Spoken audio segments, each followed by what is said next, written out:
सभी को जय मसीह। और आज हम पढ़ेंगे याकूब की पत्री उसके 1 अध्याय उसकी 19वीं आयत पढ़ेंगे। और आज का हमारा टॉपिक है सुनने वाले ही नहीं पर वचन पर चलने वाले बनो।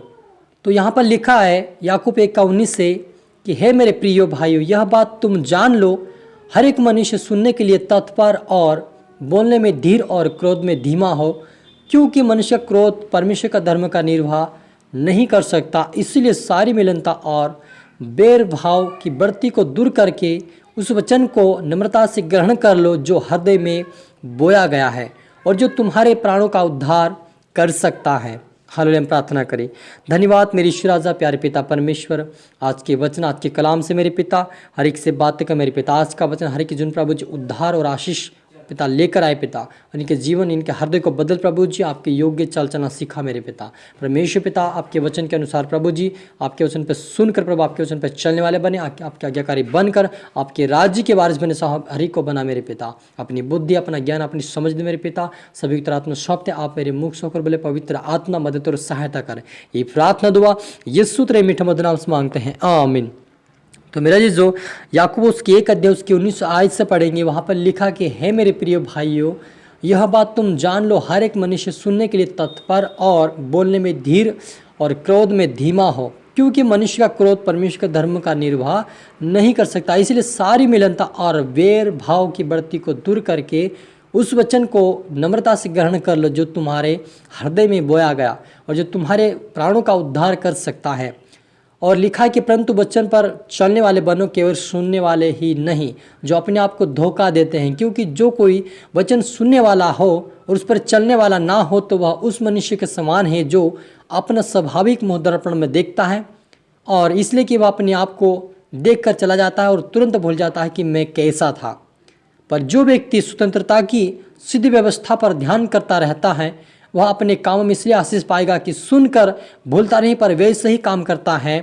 हालेलुया। तो मेरे अजीजों, यहाँ पर क्या लिखा है कि सुनने में तत्पर हो, यानी कि सुनने के लिए हमें तत्पर होना चाहिए। हमारे जीवन में परमेश्वर के प्रति ग्रहण योग्य सुनना चाहिए और उसके सारे वचनों का अपने जीवन में लागू करते हुए उसके वचन पे चलने वाले बने, क्योंकि परमेश्वर लिखा है कि क्रोध को दूर करके परमेश्वर के वचनों को ग्रहण करो, ताकि और इस कैसे उसको नम्रता के साथ ग्रहण कर लो तो तुम्हारे हृदय में जो बोया गया वो तुम्हारे प्राण का उद्धार कर सकता है।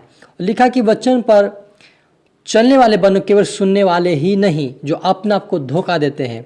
हालेलुया। मेरे अजीजों, यदि परमेश्वर हमसे कहता कि हमें परमेश्वर के वचनों का पालन करना है, उसको सुनने के लिए तत्पर रहना है, हमें क्रोध नहीं करना है, हमें धीर रहना है, बोलने में धीर रहना है और परमेश्वर के वचनों का पालन करेंगे, तभी हम परमेश्वर के निर्वाह, उसके परमेश्वर के निर्वाह में हम आशीष पाएंगे, तभी उसको निर्वाह में हम प्रवेश कर पाएंगे, तभी हम परमेश्वर को उद्धार को पाएंगे। क्यों? जब हम उसके वचनों का पालन करेंगे। क्योंकि यहाँ पर लिखा कि मनुष्य का क्रोध परमेश्वर के धर्म का निर्वाह नहीं कर सकता, लेकिन जब हम उसके वचनों का पालन करेंगे, उसके वचनों पर चलेंगे तो उसके धर्म का निर्वाह जरूर करेंगे और अपने जीवन में आशीष को पाएंगे, उद्धार को पाएंगे और उसके राज्य के वारिस बनेंगे। लेकिन जो सुनकर अनसुना करते हैं, वचन पर नहीं चलते, वो व्यक्ति उसके समान है जो अपना मुँह को देखता दर्पण में और वे भूल जाता कि मैं कैसा था, अपने आप को भूल जाता कि मैं कैसा था। उस व्यक्ति के लिए कहता परमेश्वर कि वो व्यक्ति क्या करेगा, वो अपने जीवन में आशीष को नहीं पाएगा, क्योंकि वो वचन को सुनकर अनसुना कर रहा है, इसलिए वो आशीष को नहीं पाएगा, अपने जीवन में स्वतंत्रता को नहीं पाएगा, अपने जीवन में उद्धार को नहीं पाएगा, क्योंकि वो क्या करता है, वचन सुनकर भूल जाता है, अपने आप को परमेश्वर के हाथ में नहीं देखता, लेकिन अपने आप को संसार में ले जाता है और वचन के अनुसार नहीं लेकिन संसार की बातों के अनुसार चलता है।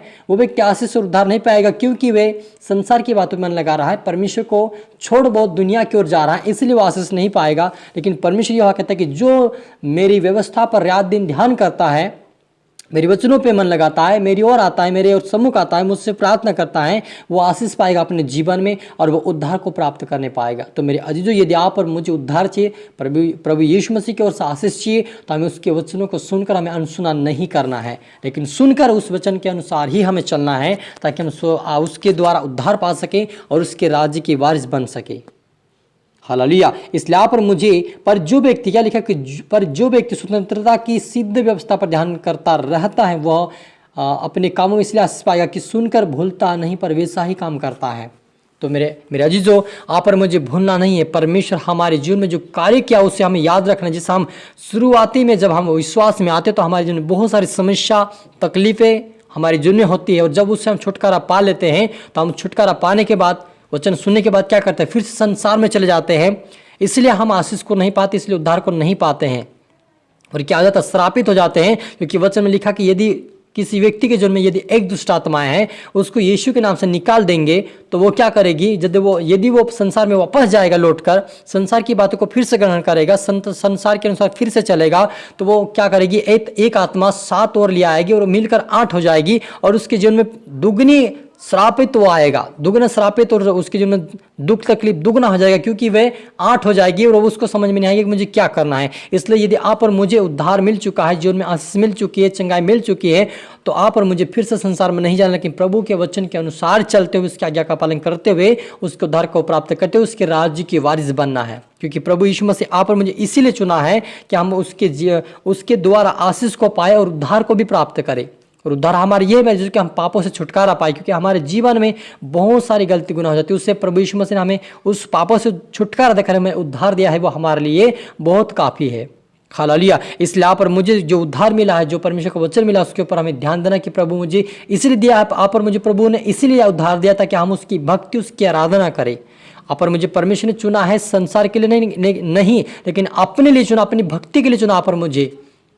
और कहता वो कि मेरी भक्ति, मेरी आराधना करो और मुझसे सीखो, तुम अपना बोझ मुझ पर डाल दो। यीशु मसीह कहता है, इसलिए आप और मुझे अपना बोझ, अपना दुख, अपना दर्द यीशु मसीह के हाथ में दे, उसके बोझ उसको दे यीशु मसीह के ऊपर, और अपने जो प्रभु यीशु मसीह का बोझ है वो अपने पास ले, क्योंकि यीशु मसीह का जो बोझ है वो हल्का और सहज है, उसे हम आसानी से उठा सकते हैं। वैसे बोझ को हम उठा पाएंगे जो प्रभु यीशु मसीह का बोझ है। इसलिए अपना बोझ प्रभु यीशु मसीह के दो और उसका बोझ लेकर हमें चलना है। बोझ का, यीशु मसीह का बोझ ये मेरा जीजो कि हम उसकी आज्ञा का पालन करें, उसके वचनों पर चले, उसके पवित्रताएं में चले, उसके वचन के अनुसार चले, उसकी इच्छाओं को पूरी करिए। ये हमारे लिए प्रभु यीशु मसीह का बोझ है, बहुत भारी बोझ नहीं है। उसका वचनों का पालन करना हमारी ये बोझ है। और हमारा बोझ क्या है? दुनिया की चिंता, दुनिया की समस्या, अपने जीवन की समस्या, अपने जीवन की तकलीफ क्या, हमारा बोझ हम उठा नहीं पाते हैं, चिंता में चले जाता है और चिंता के कारण व्यक्ति नष्ट हो जाता है।